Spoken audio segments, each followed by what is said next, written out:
बड़ी दिव्य लीला है महारास की। कहते ये जो महारास की लीला है ये रसिक संतों के लिए है, सामान्य जनों के लिए नहीं है। ये महापुरुषों के लिए है, ये महाभागवतों के लिए ये लीला है।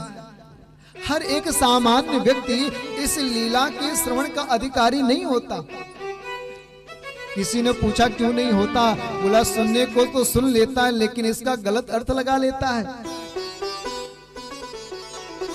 लीला किसे कहते हैं? बोले लीनम लाति इति लीला, जो छिपे हुए तत्व को जो प्रकट करे उसे लीला कहते हैं।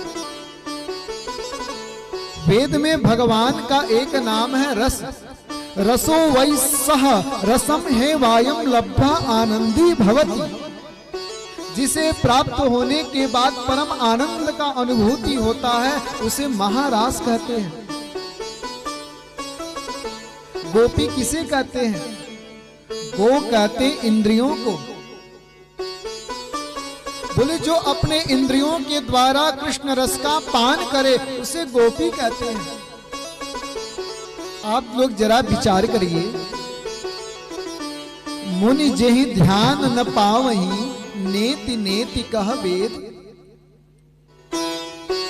जो परमात्मा मुनियों के ध्यान में नहीं आता, ऋषि मुनि लोग जिनके नख चंद्रिका का दर्शन करना चाहते तो भी उनके नख चंद्रिका का दर्शन नहीं कर पाते, वह परमात्मा जिन गोपियों के आंगन में नाचता है, जिन गोपों के साथ रहता है, जिनके साथ खेलता है, वह गोपी वह ग्वाल बाल सामान्य कैसे हो सकते हैं? ये मिथिला की सखियां हैं जो गोपी बनकर के आई हैं। बड़े बड़े विरक्त संत, बड़े बड़े साधक गोपी बनकर के आए हैं ब्रजमंडल में। दंडकारण्य के ऋषि लोग गोपी बनकर के आए हैं भगवान का सानिध्य प्राप्त करने के लिए। लोग महाराज के बारे में ना जाने क्या क्या कहा करते हैं। सुखदेव जी महाराज के फल श्रुति के बारे में बताते हैं, जो इस कथा को प्रेम से सुनता है उसके हृदय जनित जो रोग हैं यानी काम, क्रोध, लोभ, मोह, इन सब का शमन हो जाता है। और जब भगवान श्याम सुंदर गोपियों के साथ महारास कर रहे थे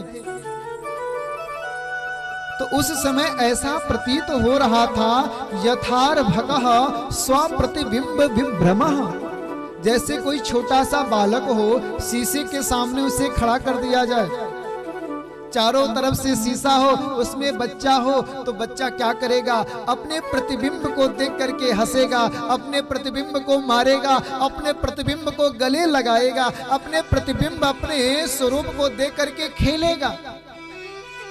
तो सुखदेव जी कहते यथार्भकः स्वप्रतिबिंब विभ्रमः, जैसे एक बालक अपने प्रतिबिंब के साथ रमण करता है वैसे भगवान गोपियों के साथ रमण किए।